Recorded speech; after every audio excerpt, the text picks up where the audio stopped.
والسلام کی زندگی تمہارے لیے بہتر ہے۔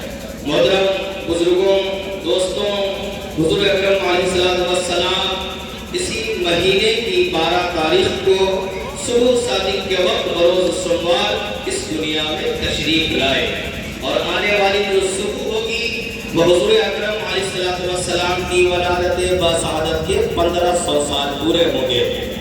اس لیے پیارے پیغمبر علیہ السلام جب دنیا میں تشریف لائے، جب آپ نے دنیا میں اپنی آنکھیں کھولی، چنانچہ حلیمہ سعدیہ اپنے ساتھ لے گئے۔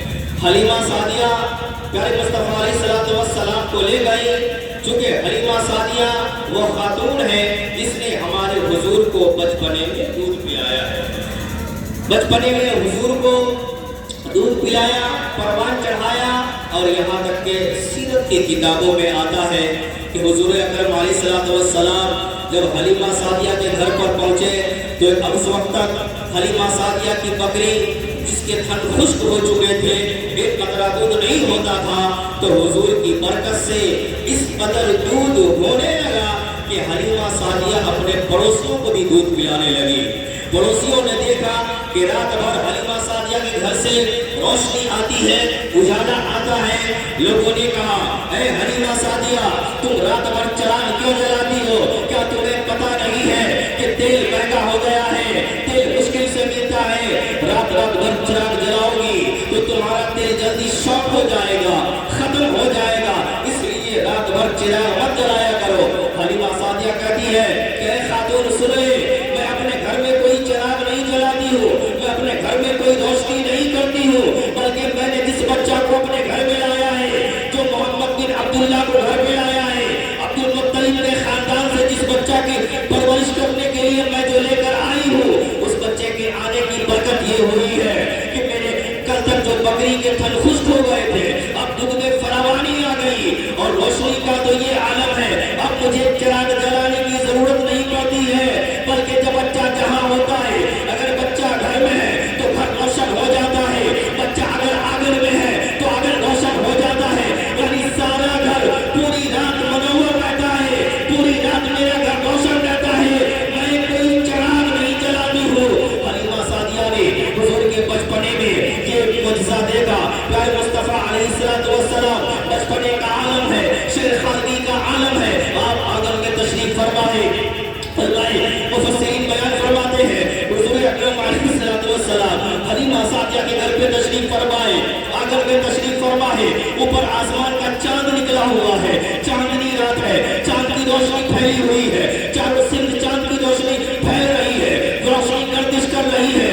حلیمہ سعدیہ نے دیکھا کہ پیارے مصطفیٰ علیہ السلام آنگن میں لیٹے ہوئے ہیں اور اپنی انگلیوں کو گھما رہے ہیں، تو آسمان کی جس جانب حضور کی انگلی جا رہی ہے تو آسمان کا چاند ادھر جا رہا ہے، اگر حضور کی انگلی پچھم کی طرف جا رہی ہے، آسمان کا چاند پچھم کی جانب جا رہا ہے، حضور کی انگلی پورب کی جانب جا رہی ہے، آسمان کا چاند پورب کی جانب جا رہا ہے، حضور کی انگلی دکھن کی جانب جا رہی ہے، آسمان کا چاند دکھن کی جانب جا رہا ہے، حضور کی انگلی اتر کی جانب جا رہی ہے، تو آسمان کا چاند اتر کی جانب جا رہا ہے۔ ایسا لگ رہا ہے، دیکھنے کے بعد یہ محسوس ہو رہا ہے کہ عام بچے چھوٹی چھوٹی گاڑیوں سے کھیلتے ہیں، چھوٹی چھوٹی چیزوں سے کھیلتے ہیں، لیکن یہ نبی آخر الزمان ہے، تمام پیغمبروں کے سردار ہے، مالک ایوعا ہے، ان کے ہاتھوں سے کوثر کا جام پلایا جائے گا، یہ اپنے امتیوں کو کوثر کا جام پلائیں گے، اپنی امتیوں کی بخشش کریں گے، تو جدھر جدھر ان کی انگلی جا رہی ہے، آسمان کا چاند اس جانب گردش کر رہا ہے۔ دیکھنے کے بعد یہ محسوس ہو رہا ہے کہ ایسا لگ رہا ہے کہ اللہ پاک نے اپنے پیغمبر کے لیے چاند کو کھلونا بنا دیا ہے، کہ جدھر حضور کی انگلی جائے گی آسمان کا چاند ادھر جائے گا، تو بریلی کے تاجدار پکار اٹھے کہ چاند جھک جاتا جدھر انگلی اٹھا دے عہد میں، کیا ہی چلتا تھا اشاروں پر کھلونا تو۔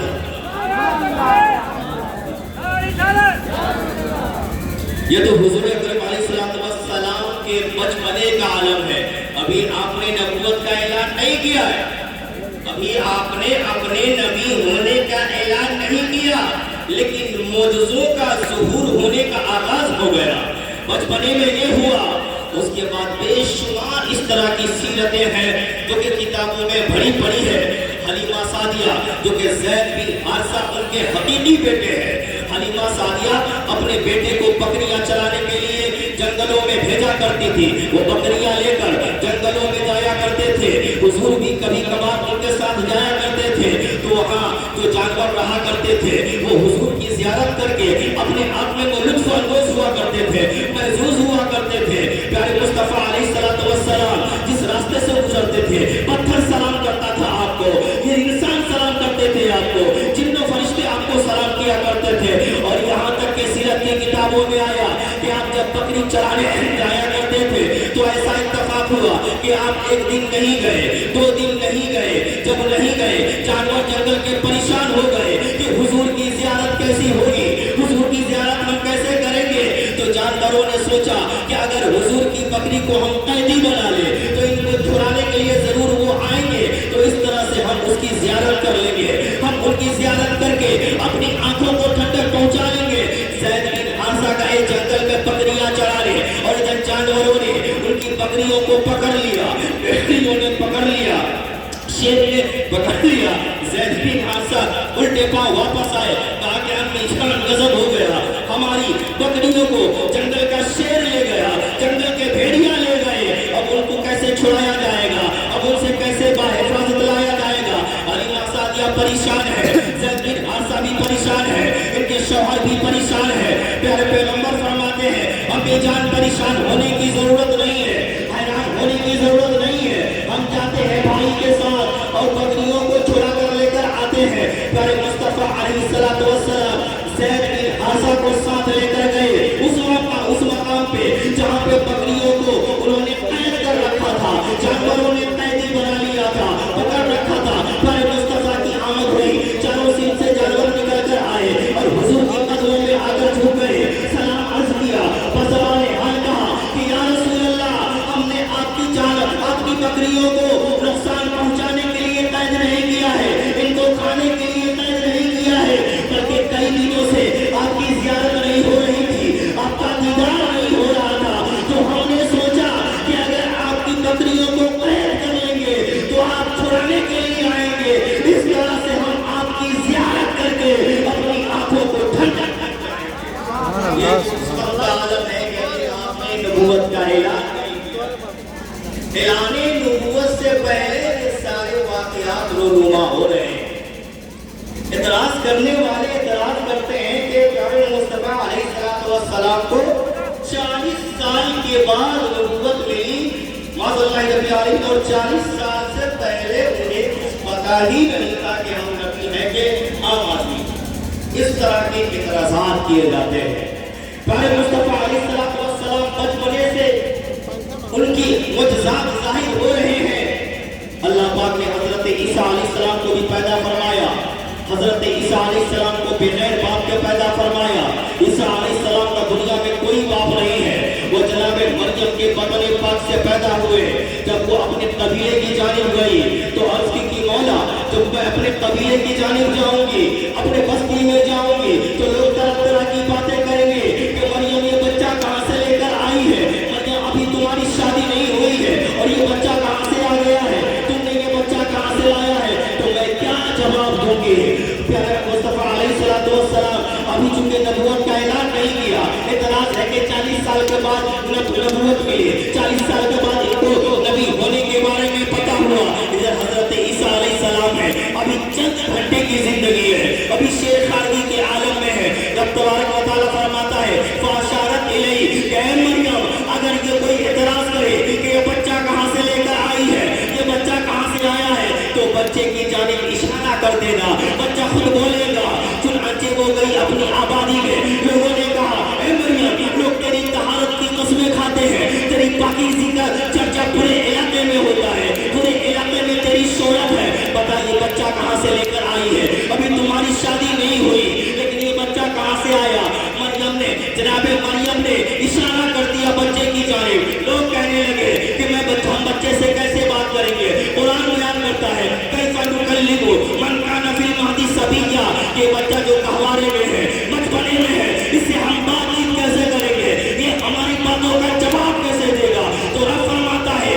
حضرت عیسیٰ علیہ السلام نے کہا قال انی عبداللہ آتانی الکتاب وجعلنی نبیا، کہ حضرت عیسیٰ علیہ السلام نے لوگوں سے مخاطب ہو کر، ابھی چند گھنٹے کی زندگی ہے، ابھی شیرخواری کا عالم ہے، ابھی پورے ایک دن بھی پیدا ہوئے نہیں ہوئے ہیں، لیکن عیسیٰ علیہ السلام لوگوں کو جواب دے رہے ہیں انی عبداللہ، کہ بے شک میں اللہ کا بندہ ہوں، آتانی الکتاب وجعلنی نبیا، اللہ نے مجھے کتاب عطا فرمائی ہے اور مجھے نبی بنا کر بھیجا ہے۔ تو عیسیٰ علیہ السلام پیدا ہوتے ہی نبی ہو گئے، اور جس کے صدقے میں عیسیٰ علیہ السلام کو پیدا کیا گیا وہ بدل گئے اولا بدلے۔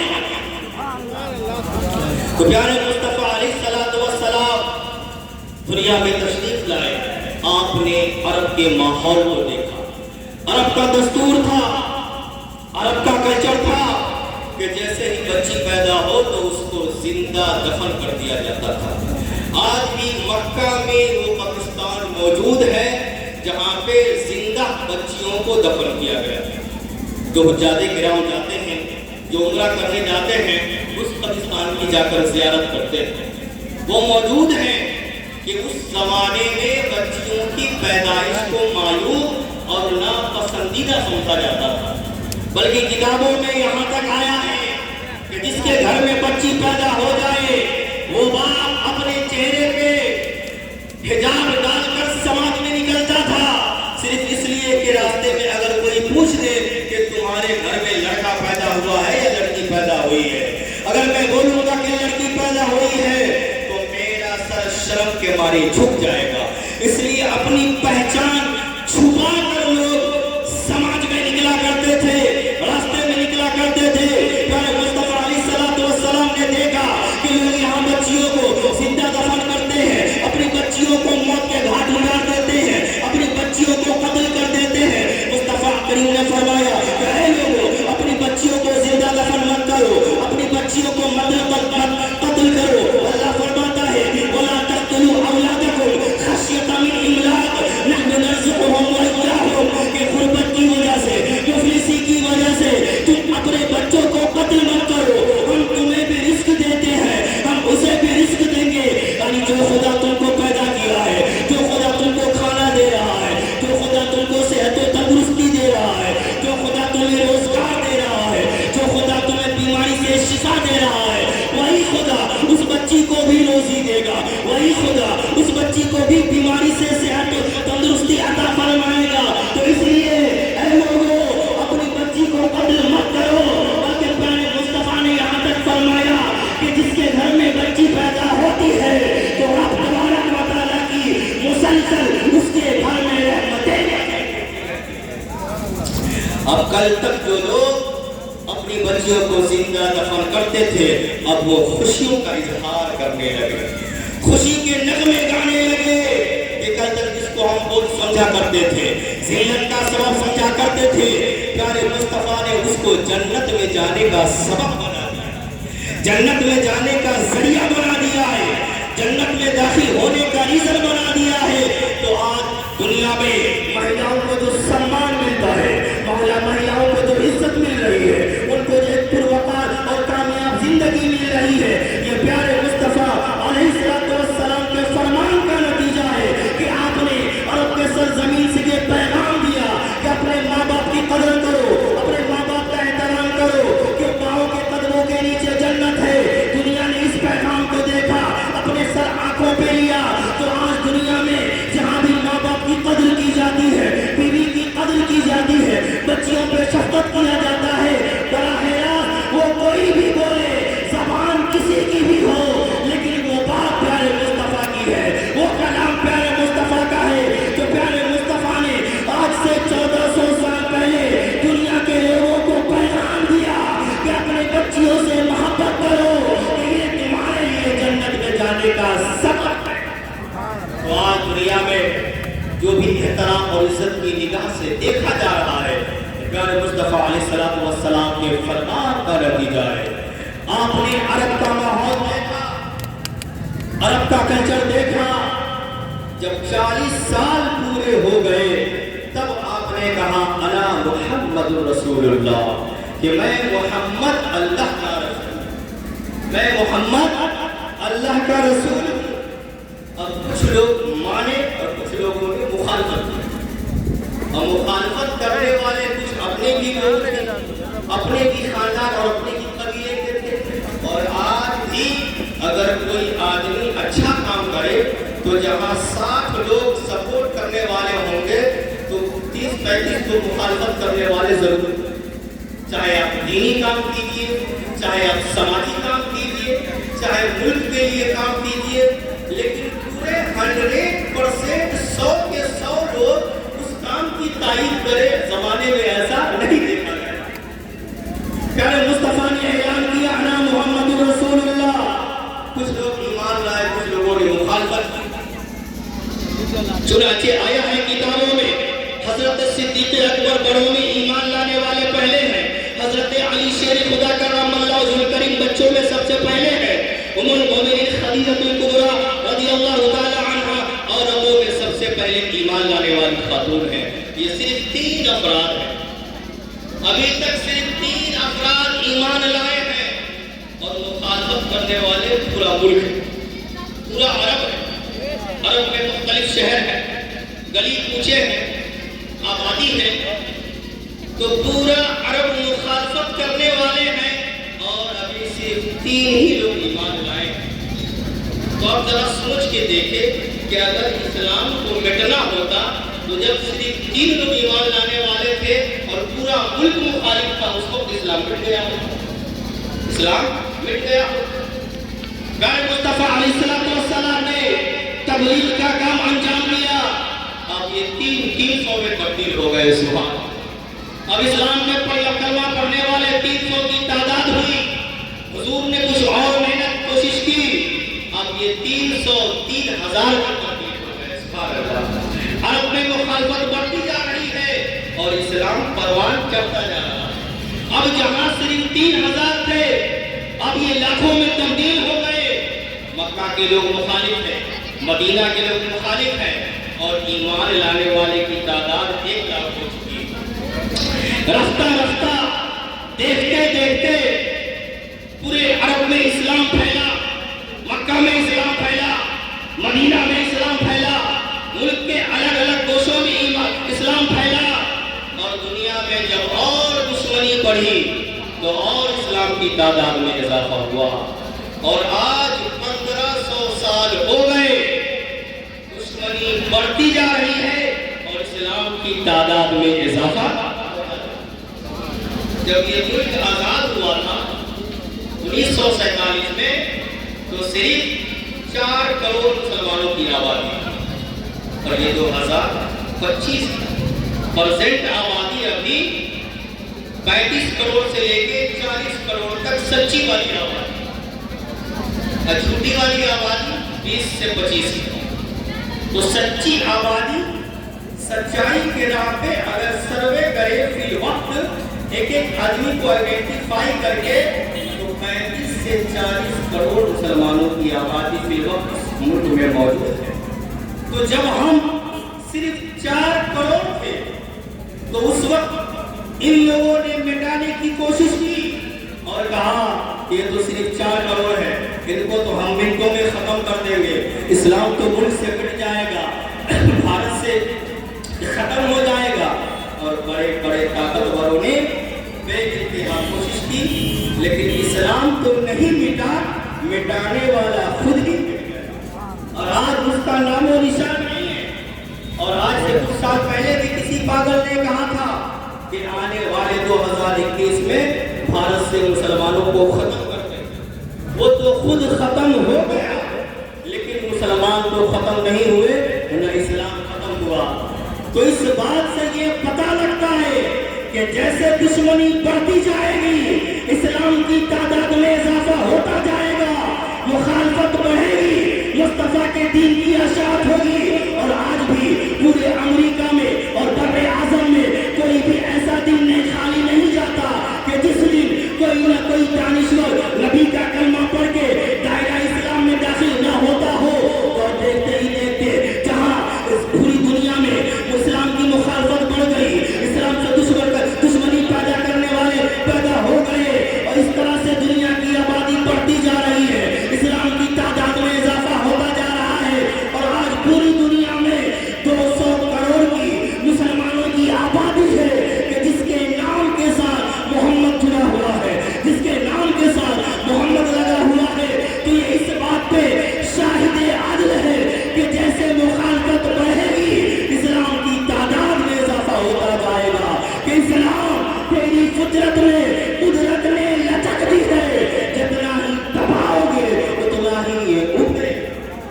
تو اسلام مٹنے والا نہیں، نہ اسلام خطرے میں ہے، بلکہ بے نمازی انسان خطرے میں، جھوٹ بولنے والا انسان خطرے میں، دھوکہ دینے والا مسلمان خطرے میں۔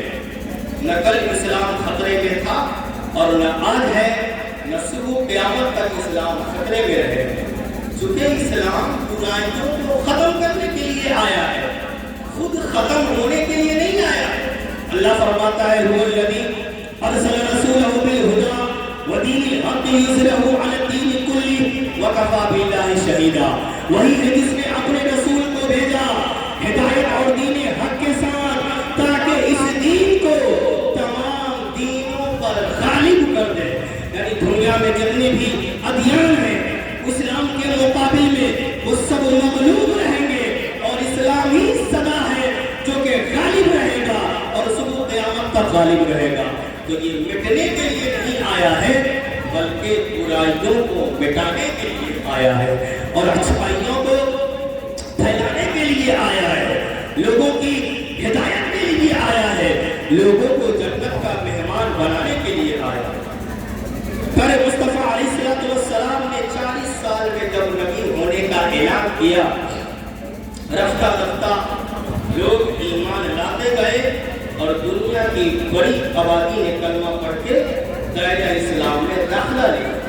اور آج بھی ہم نبی کا کلمہ پڑھ رہے ہیں تو ہمیں ضرورت اس بات کی ہے کہ ہم نے جس نبی کا کلمہ پڑھا ہے اس کی سیرت کو ڈیپلی سمجھنے کی کوشش کریں، ان کی سیرت پہ عمل کرنے کی کوشش کریں۔ آج ہمارے زبان پہ نعرہ تو ہے لیکن دل میں حضور کی سیرت نہیں ہے، اور جس دن حضور کی سیرت ہم نے سمجھ لی، حضور کی سیرت کو پڑھ لیا، وہی وہ پہلا دن ہوگا جو ہماری کامیابی کا دن۔ اگر حضور کی سیرت سے ہٹ کر اگر زندگی گزارے تو دنیا اور آخرت دونوں جہان میں کوئی بھلائی اور کوئی سرخروئی نہیں مل پائے۔ اس لیے اپنی زندگی کو سمجھیں۔ حضور اکرم علیہ السلام کے ولادت باسعادت کے موقع پہ مناسب طریقے سے خوشی کا اظہار کریں۔ اب اس میں ایسا نہ ہو کہ میلہ جیسا ماحول کریٹ ہو جائے۔ ایک بچہ کچھ کو بول رہا تھا کہ مولوی صاحب کل اکھاڑا کتنے بجے اٹھے؟ اکھاڑا تھوڑی نہ اٹھا، یہ اکھاڑا یہ جلوس محمدی کیا ہے؟ جلوس محمدی۔ کل صبح کو جو 8 بجے اس میدان سے ہم لوگ جلوس نکالیں گے اور شہر کی مختلف راستوں سے گشت کرتے ہوئے 11ویں شریف کی مسجد کے پاس دعا اور صلاۃ و سلام کے اختتام کیا جائے گا، تو اس کو ہم جلوس محمدی بولیں گے، یہ اکھاڑا نہیں ہے۔ اور یہ تمام چیزیں دیکھ رہے ہیں اس میں میلہ کا کوئی کانسیپٹ نہیں ہے، یا یہ محرم کا تعزیہ نہیں ہے، اس سے ملا کر مت دیکھیے۔ یا محرم میں جو اکھاڑا نکالتے ہیں 40ویں میں تو اس سے ملا کر مت دیکھیے، اس کو الگ رکھیں، اس کا دائرہ الگ ہونا چاہیے۔ اور بہت سارے کئی سارے شریف قسم کے جو بچے ہوتے ہیں جلوس محمدی میں بھی بہت ساری خامیاں پیدا ہو رہی ہے، تو اس خامیوں کو بھی ہمیں دور کرنا ہے۔ یہ دھن والی نعت لگایا اور اس پر بچے ناچ رہے ہیں، یہ بھی خلاف شرع ہے۔ وہ ناچنے کا مقام نہیں ہے، بلکہ درود و سلام پڑھتے ہوئے ایک اچھا میسج دینے کا مقام، کہ ہم ادب و احترام کے ساتھ خوشبو سے معطر ہو کر جلوس محمدی میں شریک ہوں، اور لب پر صلاۃ و سلام ہو، درود و سلام ہو، دعائیں ہو، اور بغیر روح اللہ مچائے ہوئے، پردم مچائے ہوئے سنجیدگی کے ساتھ ایک ادب کے دائرے میں رہ کر چلے، تو اس سے غیروں کو اچھا میسج ملے گا، اس سے غیروں کو اچھا میسج ملے گا کہ دیکھیں یہ غلام مصطفیٰ ہے، انہوں نے اپنے پیغمبر کو نہیں دیکھا ہے، بغیر دیکھے ہوئے ایمان لائے ہیں۔ جب ان کے چلنے کا انداز اس طرح کا ہے، جب ان کے نعت پڑھنے کا انداز اس طرح کا ہے، جب ان کے درود و سلام پڑھنے کا طرز یہ ہے، تو ان کے پیغمبر کے چلنے کا انداز کیسا رہا ہوگا، ان کے پیغمبر کے دنیا میں گزرنے کا انداز کیسا رہا ہوگا۔ یہ دیکھ کر لوگ عبرت حاصل کرے اور وہاں سے کچھ اثر لے کر جائیں، کچھ اثر لے کر جائیں۔ ایسا نہ ہو کہ ہم دوسرے کا بعض لوگ ایسے ہوتے ہیں جو اپنا اثر تو نہیں دے پاتے ہیں لیکن دوسرے کا اثر اپنے اندر داخل کر لیتے ہیں. بزرگان دین فرماتے ہیں کہ اچھی چیزوں میں دوسرے لوگوں کا اثر لے. جو اچھی چیزیں مل رہی ہیں تو اچھی چیزوں میں دوسروں کا اثر لے لو لیکن بری چیزوں میں اثر مت لو. تو اچھی چیزوں میں نقل کرنے کی اجازت ہے, بری چیزوں میں نقل کرنے کی اجازت نہیں ہے. اس بات کو سمجھیں اور ادب کے دائرے میں رہیں. انشاءاللہ العزیز تمام لوگ کل صبح 8:30 بجے پورے طور پر تیار ہو کر جلوس محمدی جب یہاں سے نکالا جائے گا اس موقع سے تمام لوگ شریک رہیں. پوری تیاری پہلے کر لیں اور 8 بجے انشاءاللہ العزیز ہم سب کو یہاں سے جلوس محمدی لے کر ادب کے دائرے میں روانہ ہونا ہے اور حضور علیہ الصلوۃ والسلام کی ولادت کے موقع پر خوشی کا مناسب طریقے سے اظہار کرنا ہے. اپنی عقیدت اور خراج عقیدت حضور کی بارگاہ میں پیش کریں اور ان کی برکتیں حاصل کریں اور اپنے مرحومین کے لیے, اپنے آباء و اجداد کے لیے, اپنے زندہ مردوں کے لیے بھلائی اور خیر کی دعائیں کرتے رہیں. اپنے ملک کے حفظ و امان کے لیے بھلائی اور خیر کی دعائیں کرتے رہیں. تو انشاءاللہ اس انداز سے جب ہم نکلیں گے تو پورا فائدہ جلوس محمدی کا ہم سب کو مل پائے گا اور بھرپور برکتیں ہم سب حاصل کر پائیں گے. دعا ہے مولا تعالیٰ ہم کو اس پر سننے سے زیادہ ہم سب کو عمل کی توفیق عطا فرمائے. وآخر دعوانا الحمدللہ رب العالمین. السلام.